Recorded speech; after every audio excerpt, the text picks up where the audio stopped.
Alors, une voiture va mettre 2h30 minutes pour faire 200 km. Voilà, on a les deux données.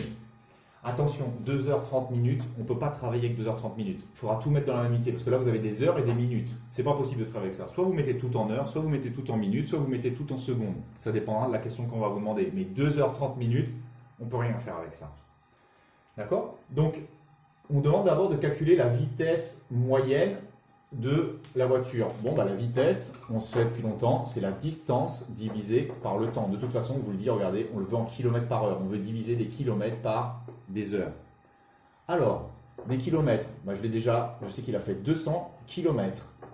Par contre, pour le temps, on me dit qu'il a fait 2h30 minutes.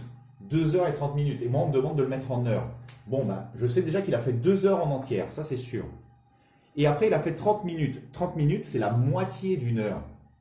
Donc, ça veut dire qu'il a fait 2 heures en entière et après, il a fait la moitié d'une heure. Regardez, 2 heures en entière et la moitié d'une heure.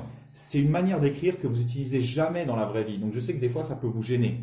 Mais en mathématiques, peut-être en physique ou en SVT, vous pouvez utiliser cette manière-là. Attention, ne pas confondre 2,5 heures, c'est pas 2 heures et 50 minutes. Non, c'est 2 heures. 2,5 heures, c'est 2 heures en entière plus la moitié d'une heure. C'est 2h30 minutes. Donc faites attention, je sais que c'est pas facile cette manière d'écrire. Vous prenez votre calculatrice, vous divisez 200 par 2,5 et ça va vous donner 80 km par heure. Voilà la première.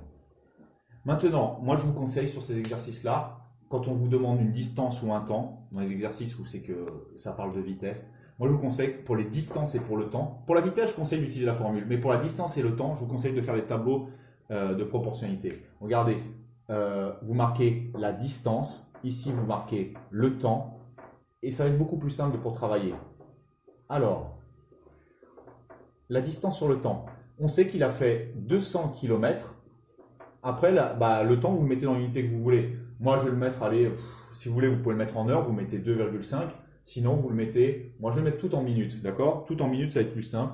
Il a fait ça en 150 minutes, mais ça revient au même, hein, d'accord? Allez, je mets ici minutes. Ici, je dis que c'est des kilomètres. Maintenant, je vais mettre je mets tout en minutes parce que ça va être beaucoup plus simple. Parce que là, on me demande 3h15 minutes. Donc, 3h15 minutes, si vous aviez choisi en heures, est-ce que vous auriez réussi à le mettre ici en heures? 3h15 minutes, c'est 3,25 heures.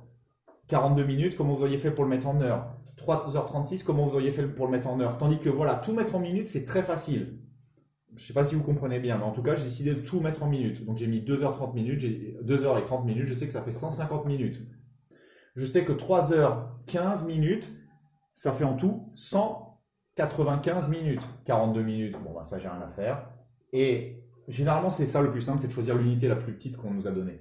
Et là, 3h36 minutes, pareil, si vous deviez le mettre en heure, ce serait pas facile. Bon, et ben moi je sais que ça fait en tout 216 minutes. Tout le monde sait le mettre en minutes, non, je suppose. 3 heures, c'est 180 minutes. Il suffit de rajouter les 15 minutes, 115, 195, 42, c'était 42. Là, 3 heures, ça fait 180 minutes. Il suffit de rajouter les 36 minutes à 180. Vous trouvez 216. Voilà, c'est assez simple. À partir de là, vous avez juste des règles de 3 à faire. Je ne vais pas les noter, d'accord? Là, il suffit de faire 195 fois 200 divisé par 150. Si vous faites ça, vous allez trouver 260. Après, ici, il va falloir faire 42 fois 200 divisé par 42 fois 200 divisé par 150. Vous allez trouver 56 km. Après, vous faites 216 fois 200 divisé par 150. Vous allez trouver 288 km. Voilà, c'est assez facile. Donc voilà, je vous conseille quand on vous demande des distances ou du temps, c'est de faire un tableau de proportionnalité. Allez, je vais refaire pareil ici. Regardez, la distance en kilomètres, le temps en minutes. Voilà. Et là, je sais, comme tout à l'heure, qu'il a fait 200 km en 150 minutes. Et on veut savoir combien de temps il va avoir besoin pour faire 540 km.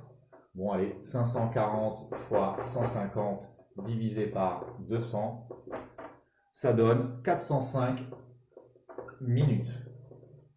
Allez, on a terminé pour la séance d'introduction.